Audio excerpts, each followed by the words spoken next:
അവിടെ മഴ പെയ്ത് തുടങ്ങിയതായാണ് ദൃശ്യങ്ങളിൽ നിന്ന് മനസ്സിലാവുന്നത്. ആളുകൾ ബൂത്തിലേക്ക് എത്തുന്നത് കുറയുമോ? അപ്പോൾ ആര്യാടൻ ഷൗക്കത്ത് രാവിലെ വോട്ട് ചെയ്യുന്നതിന് മുമ്പ് തന്നെ അദ്ദേഹം ബൂത്ത് സന്ദർശനങ്ങൾ തുടങ്ങിക്കഴിഞ്ഞു. സ്വരാജ് വോട്ട് ചെയ്തതിന് ശേഷമാണ് ബൂത്തുകളിലേക്ക് പോയത്. ആര്യാടൻ വോട്ട് ചെയ്യുന്നതിന് മുമ്പ് തന്നെ ബൂത്തുകളിലേക്ക് എത്തുന്നുണ്ട്. എന്താണ് അവിടെ കാണുന്ന കാഴ്ചകൾ?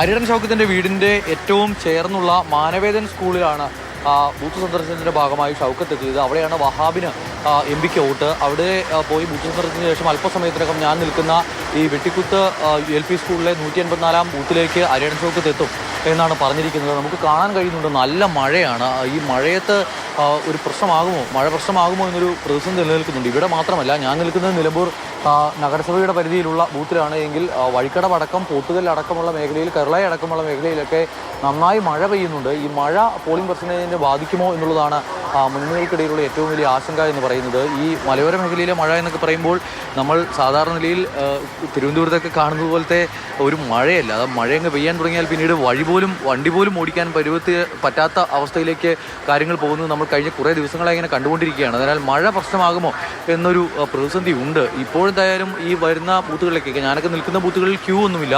വരുന്ന ആളുകൾക്ക് വേഗത്തിൽ വന്ന് വോട്ട് ചെയ്ത് പോകാൻ കഴിയുന്നുണ്ട്. രാവിലെ കുറച്ച് സമയത്ത് ചില പ്രശ്നങ്ങളുണ്ടായിരുന്നു. ഒരു ബൂത്തിൽ ഇപ്പോൾ പോളിംഗ് പെർസെൻറ്റേജ്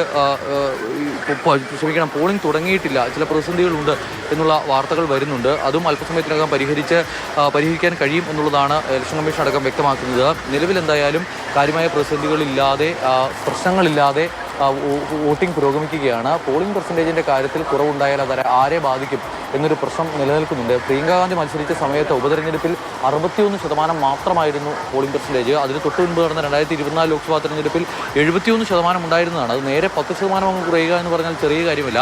അങ്ങനെ ഒരു പ്രതിസന്ധി ഈ മണ്ഡലത്തിലുണ്ട്. ഉപതെരഞ്ഞെടുപ്പ് നടക്കുന്ന ഘട്ടങ്ങളിലൊക്കെ പോളിംഗ് പെർസെൻറ്റേജ് കുറയുന്ന പ്രശ്നമുണ്ട്. സ്വരാജ് പറഞ്ഞതുപോലെ ആർക്കോട്ട് ചെയ്താലും പരമാവധി ആളുകൾ പോളിംഗ് ബൂത്തിലേക്ക് എത്തി ജനാധിപത്യ അവകാശം വിനിയോഗിച്ച് പോവുക എന്നുള്ളത് തന്നെയാണ്. ഇപ്പോൾ ഞാൻ നിൽക്കുന്ന ഈ സ്കൂളിൽ 4 ബൂത്തുകളാണുള്ളത്. 182, 183, 184, അതോടൊപ്പം തന്നെ 187 ഈ ബൂത്തുകളാണ് ഇവിടെ ക്രമീകരിച്ചിരിക്കുന്നത്. എല്ലായിടങ്ങളിലും കുറച്ച് ആളുകളൊക്കെ ഉണ്ട് എന്നതിനപ്പുറത്തേക്ക് ഒരു ക്യൂ എന്ന് പറയാൻ പറ്റുന്ന ഒരു സാഹചര്യമില്ല. മലയോര മേഖലയിലും സമാനമായി